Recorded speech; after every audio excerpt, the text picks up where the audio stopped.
started or like constitute your debate, right? Hey everyone, I'm Thompson. I'm part of College Republicans. I'm going to graduate probably in 2027. I haven't decided my major yet, and I'm just a tired member. Hello everyone, I'm Will Anderson. I'm a junior biology major, and I'm just a member of College Republicans, not the board. Hello everyone, my name is David Blakesley. I am the Secretary of College Republicans. I am a senior, graduating this December, and I am a history and political science major. Hey everybody, I think I introduced myself. I'm Shane Lockwood. I'm the president of College Libertarians. I am a senior studying linguistics. So. Hello everyone, I'm Sidney Lithuanian. I am the treasurer of College Libertarians, studying math and economics, and I hope to convince you all not to vote for me. My name is Atticus. I'm president of College Democrats. I'm a sophomore, majored in economics. And once again, thank you all for being here. Hi guys, I'm Alex. I'm a first year with the College Democrats. My major is PPL and Women, Gender, and Sexuality Studies. Hello, my name is Marco. I am a junior. I haven't decided a major yet, and right now I'm just a member of College Democrats. Hi everyone, my name is Ryan. I'm a sophomore. I'm a political science major on the pre-law track, and I am the communications director for Binghamton College Democrats. That's everyone? All right, one more quick thing before we start the debate. I suppose I should introduce myself. I'm Arthur. I'm president of the Student Summit on Political Engagement, and I organized this thing to help out everybody here. Finally, I think Dr. Leeson Schatz, moderator of this debate, should introduce the rules, the formatting, etc. And yes, and I'll need the time for everything. I think that's my introduction. All right, thank you. Let's give Arthur a round of applause because this is not the back.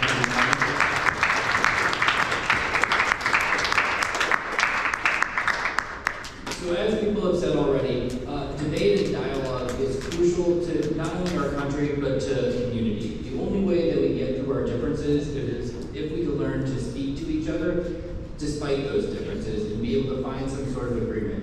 And one thing that you'll realize as the debate goes on, each of these groups and speakers will have different opinions about politics and different things that they want to do, but they all agree that we need a forum to be able to come together to civically be able to debate these ideas in order to figure out how we can move together either as a nation or as a community. In the debate, we have some topics pertaining to local politics for those people who are registered to vote in Broome County, as well as national politics for people who are registered to vote at home. Unless you are convinced by the one person who says don't vote, I encourage you all to vote tomorrow so that way you can go out there to be able to express your political will, or if you stay home, you use that opportunity to express your political will in a way that doesn't require the ballot, because there are a lot of ways that you could be involved in politics beyond just voting, and I hope you take up all of those individual opportunities to do so, because it does not just end when you cast your ballot. At tonight's debate, there will be 6 different topics that we'll be debating. The last question will be a question that gets submitted by one of you. So if you have yet to fill out the form, please do so, because after the break, we will be using the most popular questions that get asked for our panelists to debate. Each question, each group will have a 2-minute opening speech to be able to explain their initial ideas. Then each group will be given a 2-minute rebuttal to be able to respond to the other group's ideas that they have brought up. And then finally, each group will give a 1-minute closing speech. If there's anything that seems entirely out of line or needs a follow-up question, I reserve the right to ask the follow-up question to that individual speaker to give them some additional time in order to clarify different points that might not have had clarity on their own. But in general, we'll be sticking to the time limits of everyone giving 2 2-minute speeches and then a final 1-minute closing speech. So without that out of the way, we'll start the debate. Our first question is concerning local housing politics. One of the most salient issues in Binghamton's upcoming elections is affordable housing for Broome County. Given that, should the city of Binghamton seek to limit outside investors in order to help ensure the existence of affordable housing locally? We'll start with the Libertarians.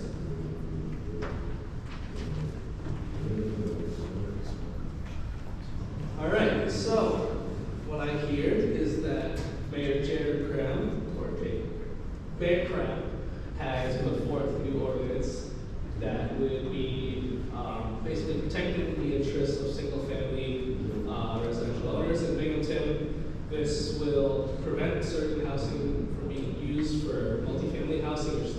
housing. This is something that I believe is actually making the affordable housing crisis even worse. In fact, policies such as this are exactly why we have a housing crisis, in my opinion. Housing is, like all other industries, which Shane and I will be arguing today, is best left deregulated, left best to the market for fair prices to be allocated, fair prices to be created, and resources to be efficiently allocated for all people.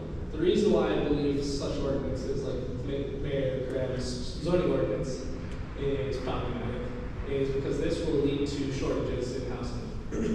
I think it's pretty clear to see that when you have, if you restrict housing to only one family per house, as opposed to leaving a house that would allow three or four families to live in that house, clearly there's less people that can be housed in every given house. To put that clearly, you are basically saying we want less people to live in each house, which is why that's clearly going to create an overload of demand for the same amount of houses, which hasn't changed. There's no change in supply from this, and you're basically having a lot more people competing over the same amount of houses. This prevents the creation of apartments in many parts of Binghamton, which would be the best way to really house more people, allow 10 seconds. residents, allow builders to build upwards, and that's not what the Democrats in Binghamton have allowed. So really we need deregulation so that all people can buy the house they want, and landlords can build what they want. Thank you. All right, for clarification, I'll let everybody come on.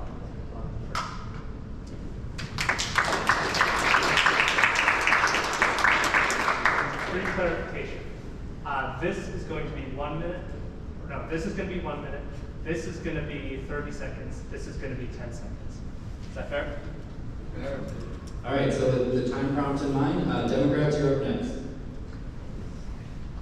First off, I think it's a little funny that the town gets this question, but I'm not mad because I think I know the most about it. Over this past summer, I was lucky enough to go around Binghamton and canvass for all these city council candidates. Mainly I focused in Alami Porter's future district, Keenan Middleton's future district, and Michael Dunban's future district.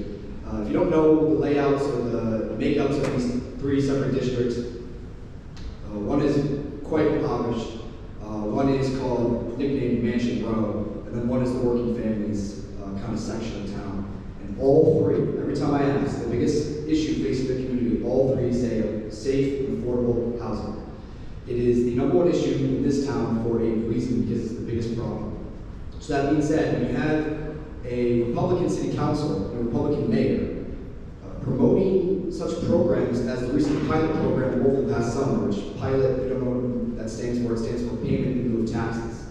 The parking garage next to Boscov's was torn down, and they wanted to rebuild it for high-income housing with the cheapest apartment for rent, which was $1,500 for one-bedroom apartment, which is absolutely ridiculous. Not only is it crucial that we get Democrats elected, it's crucial that we have the priorities of the citizens of Binghamton and not the priorities of wealthy contractors coming into this town to solely make a profit, and not for the for the benefit of Binghamton citizens.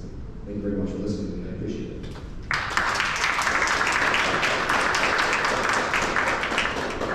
Thank you. Then we have the Republicans with their opening statement.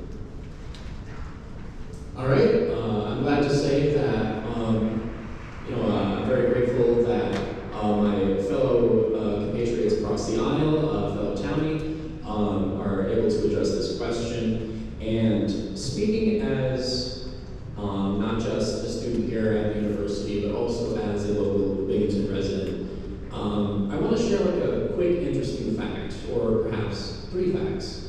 The first is housing prices nationwide since 1990 have accrued by approximately somewhere between 110 and 130%. Go back to 1973, and to the present day, housing prices have accrued over 600%. And go all the way back to, I'm going to say 1960, housing prices nationwide have accrued over 1,000%. And that's across the United States, that's not just Binghamton. So our housing is 1,000 times more expensive than it was just a few decades ago, within people's lifetimes, and people's wages, on the other hand, have barely doubled since 1960. So the obvious problem that we're facing right now is it's not just affordability, it's not just availability of housing, it's the fact that people aren't earning enough to buy a home. And when that happens, people are stuck renting. So I think that the issue at hand is, to address the question directly, I don't think it's appropriate to turn away the invest rate. I'm going to agree pretty strongly with libertarians that I think deregulation is extremely important when it comes to encouraging developers to come to this area, to come to the Rust Belt of upstate New York, and finally just build new homes, get people into those homes as quickly as possible, and so many other problems in society would be addressed if we could just tackle housing head on. Stop.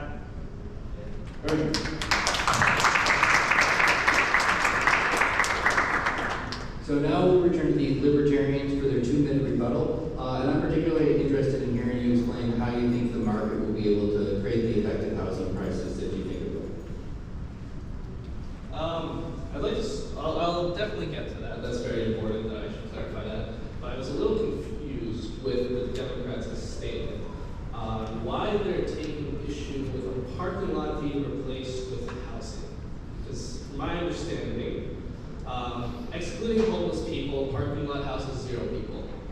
If you're building an apartment there that is housing some people, luxury or not, that is adding to the supply of housing in Binghamton, and therefore that is reducing the amount of housing that people are demanding. Since more people are fighting over less housing, wonderful.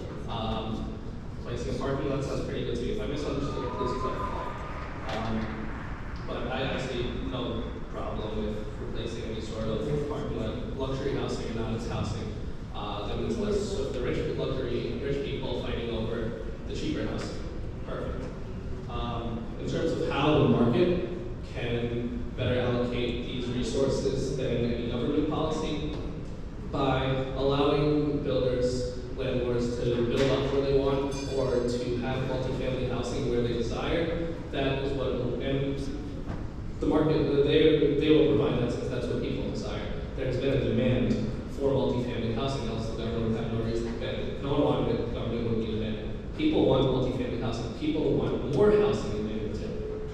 Yet, the city of Binghamton, Mayor Graham, sorry, I'm not actually sure if he's a Democrat or Republican, I just know he's a Republican, sure. So apologies to the Democrats earlier. But Mayor of Binghamton is fighting for zoning. I'm against zoning. Zoning is restricting the amount of housing in Binghamton by allowing more supply, meaning multifamily housing, that would allow demand and supply to be in a nice equilibrium.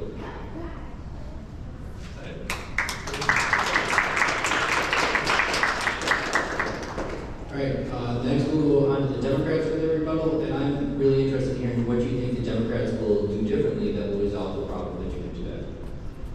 So I want to apologize. I am going to stand. It helps me think clearer. So if you have a problem with that, I do apologize. But to address the issue right here where you were saying, why is it a problem to have any form of housing? I'll reiterate, pilot is payment in lieu of taxes. The city of Binghamton was using taxpayer money to give tax breaks to wealthy contractors to only benefit wealthy citizens. You have such a crisis of cheap or non-existent cheap housing, and you are promoting high-income housing for primarily students, not families that live in Binghamton.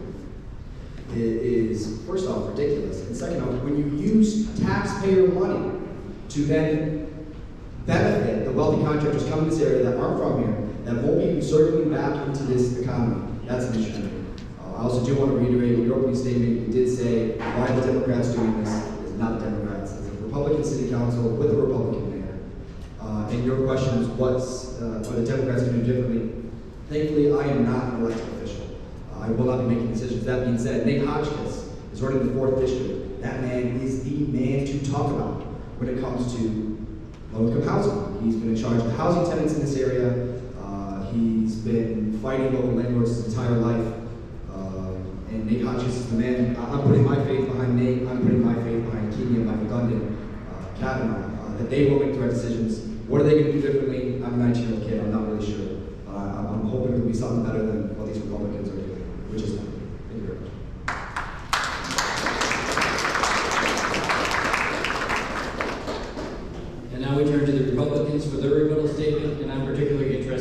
how can we address the income problems so that way we can raise the income to be in line with housing issues? So when it comes to opportunities that would allow people to earn the income that creates an environment where people can afford a new home or even simply an apartment, I think it really requires fostering a new understanding of what the potential here in Broome County has. Historically, Broome County had very high income, very decent quality housing, and that was back when IBM was operating in the city and Broome County, we had George F. Johnson factories.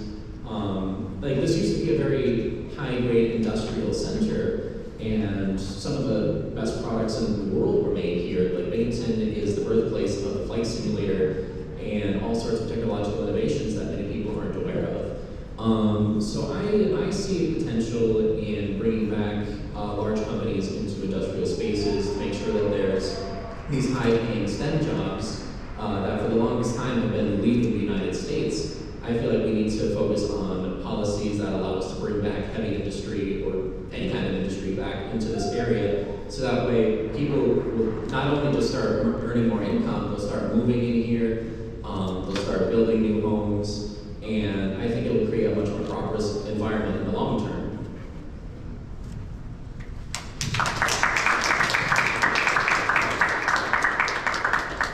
Thank you. We'll now turn to the Libertarians for the 1-minute closing remark. I'm going to stand up so hopefully I can clearly as well. So, what I'm hearing right now is the students, this luxury housing would be for wealthy students. There's a lot of wealthy students that are also living in Westside where housing is much cheaper.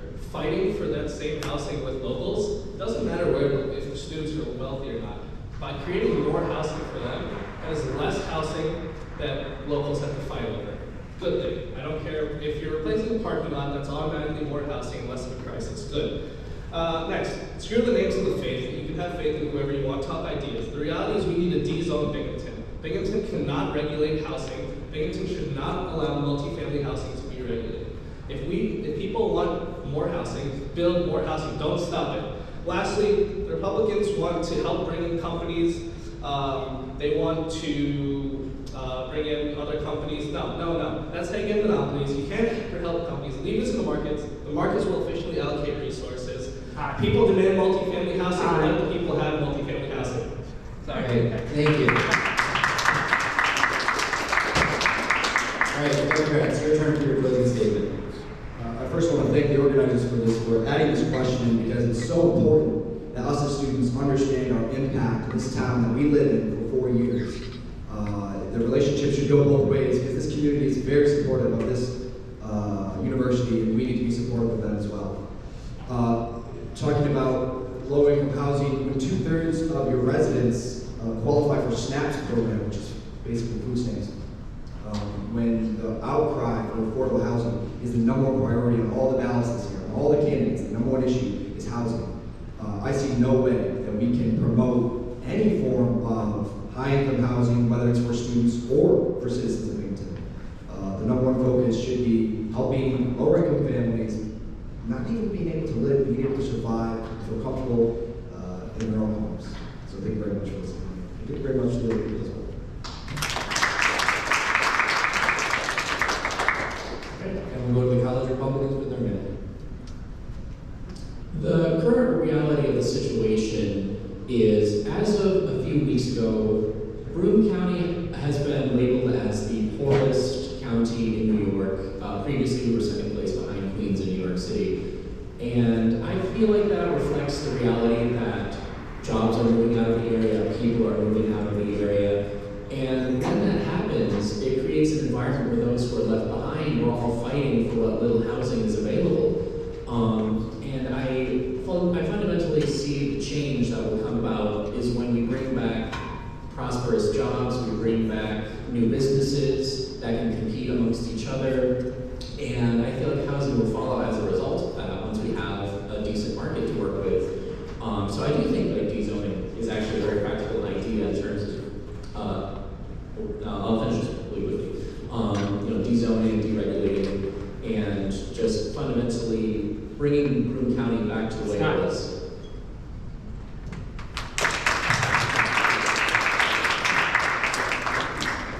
Thank you all for your comments on that question. I feel like we could probably do an event digest housing alone with all the knowledge that you have in the question of like Binghamton housing and stuff. The next question that we're going to be going to is on affirmative action. Recently, the Supreme Court did away with race-based affirmative action on college campuses, except for military academies, because they found a compelling interest in preserving racial diversity for military readiness. Students for Fair Admissions is seeking to challenge this exemption. Do you think there's a reason why race-based affirmative action can be a compelling interest for our military academies specifically and/or colleges more generally? We will start with the Republicans. So I believe that affirmative action is a racist, ineffective, and aggressive policy that needs to be done away with entirely. It is racist because you can line up the applications or resumes of any Asian, white, and black person, and the black person will get favored, the white person will probably get in, and the Asian will get rejected, even if they are the same application. That is not a judgment based on the content of someone's character or their merit. That is a judgment based purely on the color of someone's skin, which is racist, and we have been trying as a country to get away from that. We have seen this firsthand at Harvard that has made up these so-called personality trait assessments, and they just consistently dock Asians on the same three things. It is also ineffective because affirmative action is a thing that's kind of made to help out black people who have been disadvantaged and set back by historically by slavery and segregation. But as we have seen also with Harvard, while affirmative action has nearly doubled the amount of black students there, the amount of poor students in Harvard has barely increased, showing that affirmative action has only benefited the rich and upper middle class black students while doing barely anything to next to nothing to almost zero to help any of the people that it was actually originally designed to help.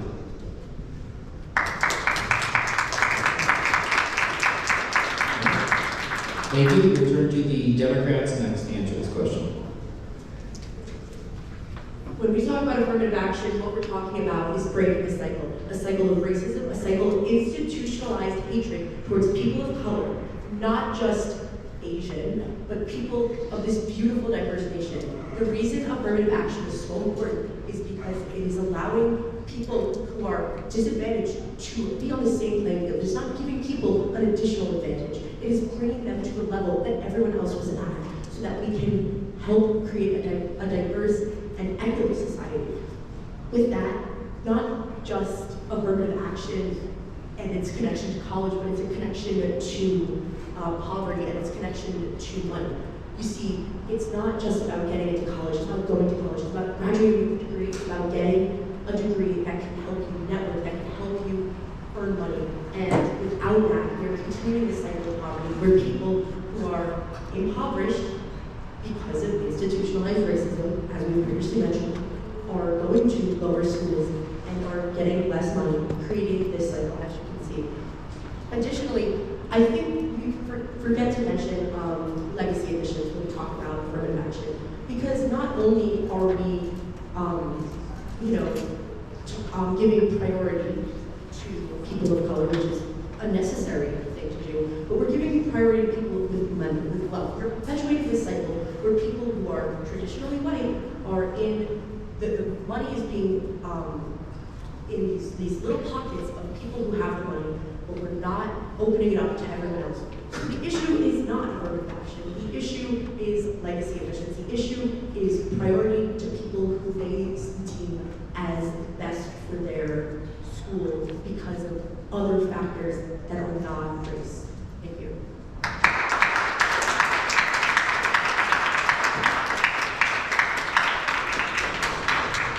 Thank you very much. Next, we'll turn to the Libertarians. I want to join the groups of standing. I think that's a lot of fun. When we talk about affirmative action, what we really mean is a policy where it's something called positive discrimination. What's the difference between positive and negative discrimination? One is the one that we like and the other one is the one that we dislike. So, let's talk a little bit about what affirmative action means. It means that there's quotas on which types of people can get into certain positions. For instance, let's say that we only have a certain percentage, there's a cap on Asian people, and then there's a cap that is artificially raising the amount of black people, let's just say, than would normally apply in a situation. Because of that, you have to read between the lines and see that it is, in fact, discrimination. We are discriminating against certain people because historically, and perhaps because of systemic issues we can talk about, there is some sort of disconnect with the education level and the wealth that has been funneled into these certain institutions. That's completely fine. But the libertarians would say that there's probably a better way to go about this, and that's the fact that we have had institutions which have helped these poor people who have not been able to receive the same educations historically. I mean, there was such thing as black universities, for instance, which specialized particularly in just catering to people who otherwise wouldn't have an education. During Reconstruction, there were a lot of really intelligent black people who formed their own universities and schools in order to essentially teach each other and gain more information in their communities and basically bring up the communities in a way that was very efficient and to their needs. This is a much better solution than some sort of blanket Band-Aid solution that in the long run isn't going to work and actually just discriminates against people today. Thank you.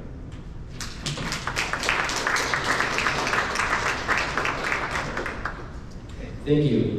We'll be going to the Republicans for the rebuttal, but I'd be interested in hearing your answer to their Democrats' criticism of legacy emissions.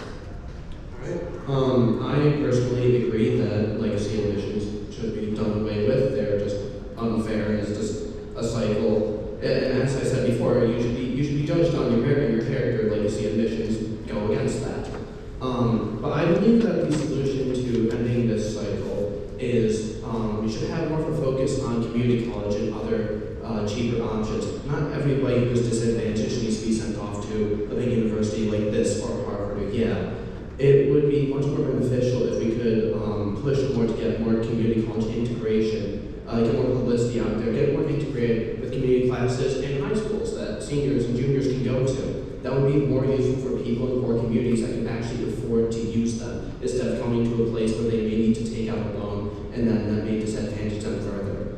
And also, on the whole cycle of poverty and all this, you don't know someone's history, someone else's ethnic history. Someone may come from a country that has been historically poor, and that cycle may have led them to end up as a refugee in the U.S., poor and uneducated, and having a much worse situation in getting to college.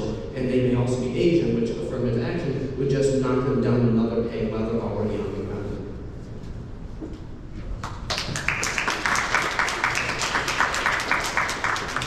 Right, thank you. We'll now go to the Democrats, and I'm interested in hearing if you think class-based affirmative action will be able to solve the problem, or if it has to be addressed based upon race.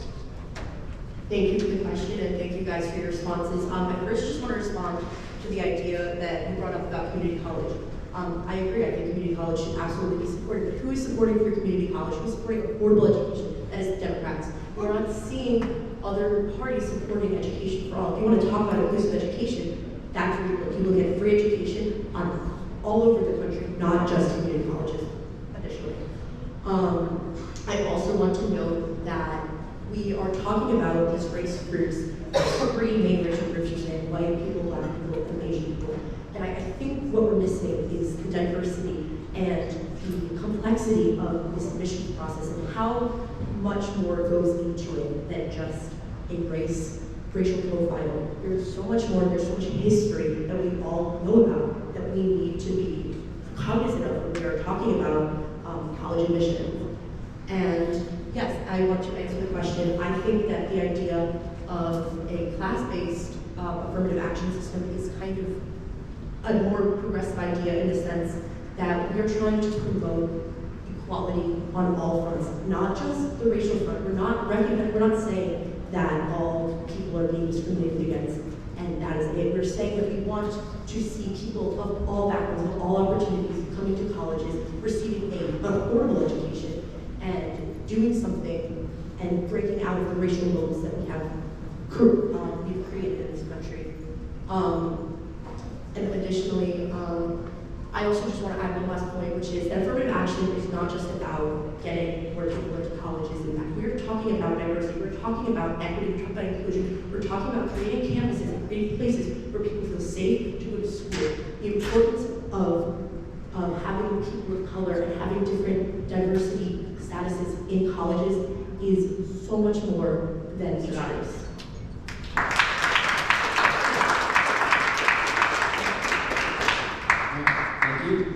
We'll go to the Libertarians next, and I'm curious to hear if you'd be okay with a non-quota based system of affirmative action where race is used as, say, like a tiebreaker between two students, opposed to saying you need to meet a certain quota. So yeah, the very fundamental problem with affirmative action is telling people who own their own universities, for instance. Let's say I own a university. It's basically telling me that I'm required to do a certain thing if I want to meet these certain quotas, and therefore I should do it or else I'm going to get in trouble. Obviously, this is not a very fair way of going about things. If I own something, why should I be forced? Why should I need to bring anybody into the fold that I don't want to? Now, of course, does that mean that I'm going to be very successful if I discriminate against a certain group of people? No, you won't be successful if you discriminate against a certain group of people. But these bad actors, these people who are in positions of power and who are the ones who are consistently discriminating against people should be the ones that we are able to point out and say, these people are the ones doing it. They shouldn't be protected under the guise of some sort of affirmative action system, whether or not it's based off of if someone is in a tiebreaker position or whatever else. The very problem fundamentally is one dealing with how people are able to determine who comes into their property, who is going to work in this certain position or whatever have you. And then also, I guess to answer one more thing is that with the military school thing, you know, I don't think it really matters too much about the skin color of a person as much as it matters the quality that they will provide to us in the armed forces, for instance. So I don't see how that's comparable, for instance. So yeah, I yield my time.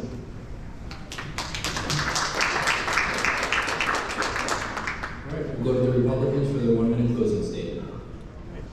I believe that affirmative action can actually be a detriment to diversity. I am one of two Lao people on this campus that I know of. When I was at RIT, I was the only one. If affirmative action was in place and knocked me out due to an Asian quota, we would have lost the only representation of an entire culture on that campus. So I believe that affirmative action, while trying to get more diversity in campus, you might end up excluding other lesser represented Asian countries, Mongolians, Burmese, Cambodians, Afghanistan, that we'd be losing all of that because they'd be lumped in with the Chinese, Koreans, and Japanese for getting destroyed in these admissions.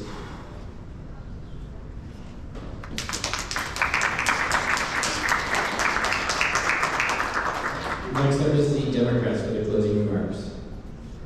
Thank you. I just want to finish off by just reminding everyone that the importance of affirmative action is so great and so vast, and it impacts all parts of life, not just education. And with that, I want to include the fact that this is not some big government issue that's being pushed onto colleges who are individually running themselves.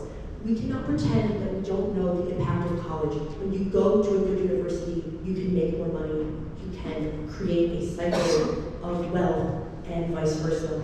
Because of that, we need to make sure that we are opening the doors for all people, and we are including everyone in our affirmative action. And I would totally be open to hearing all the different types of people and different diversities, less than just Asian as a whole, but the different cultures within it. No one is saying that they shouldn't be included. We're saying that everyone